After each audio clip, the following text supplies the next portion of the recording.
Hi, Chris Geller here, again back with Pinnacle Training Consulting Systems. We're moving on to posture, and again, this is a brief review because again, I think a lot of you out there should understand about posture, common posture abnormalities. So what I'm going to do is I'm going to review 4 common abnormalities. First one again is an anterior pelvic tilt, where the pelvis is forward, posterior pelvic tilt or sway back, forward head or something like this, and then thoracic kyphosis. So if we look at the spine and someone has an anterior pelvic tilt, or we call increased lordosis, you can see with the spine, that's actually going to cause the hip flexors to be stiff and the abdominal wall to be lengthened or weakened.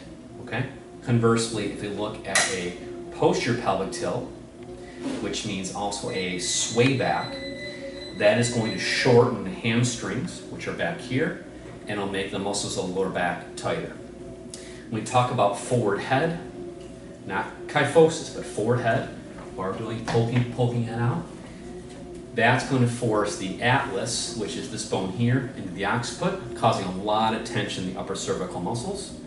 And then thoracic kyphosis is an increase in thoracic flexion of the upper thoracic region, particularly from T1 to about maybe T8. So increased thoracic flexion with decreased convexity in the cervical. Now, with that said, let's talk about training strategies. And I know you've out there, if you look in the manual, you can see these physically in the figures that we have here. But what do you do? What do you do with clients who have an anterior pelvic tilt? Well, who would be that? Typically someone maybe has a large belly, a guy drinks a lot of beer, a woman who's pregnant, or had multiple pregnancies. So, we as therapists and you out there as fitness professionals aren't going to make someone a six-pack overnight. You can make them stronger, more stable, but they need to be strengthening their abdominals and they need to stretch the hip flexors. So stretching hip flexors, again, one way that I like to do it is, again, just kind of like thinking like you're a puppet on a string and going down and holding it this way. Again, that's one way of doing it. As you know, you can do that lying on the table, Thomas test accordingly. You can also do it sideline. Someone has an anterior pelvic tilt, can also benefit from strengthening with rows, doing row work, doing reverse flies, doing pull downs, because that's going to help them keep them more erect and upright. And obviously working on glutes, working on gluteus medius, doing abduction, and then again glute max, which is hip extension. If we look at the opposite, which is now a posterior pelvic tilt, classic backward pelvic tilt.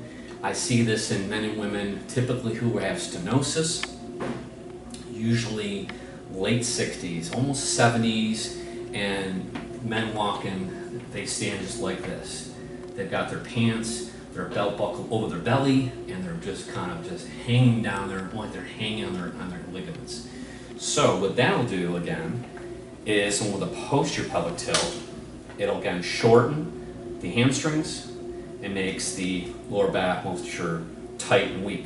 So we want to strengthen the abdominals still, but we want to stretch hamstring. So by stretching the hamstring, your typical hamstring stretch around the foot, you can do it that way. You do it against the wall, is ideal.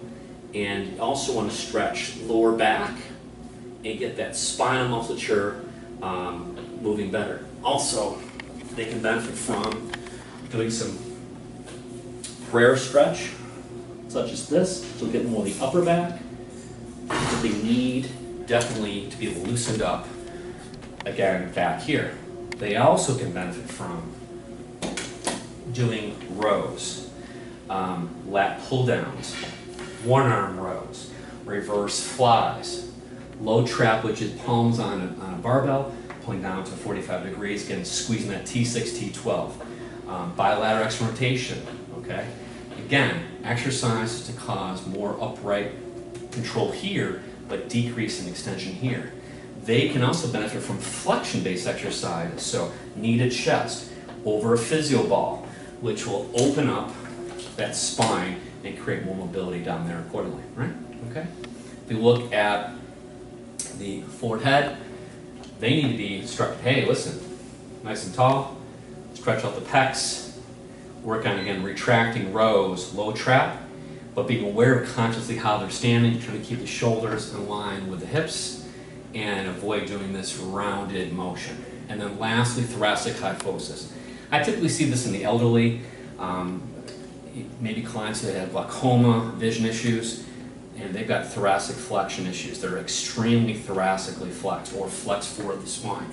So if they're increased in thoracic flexion, what's going to be tight? Well, their pecs are going to be tight, so we want to open up the pecs.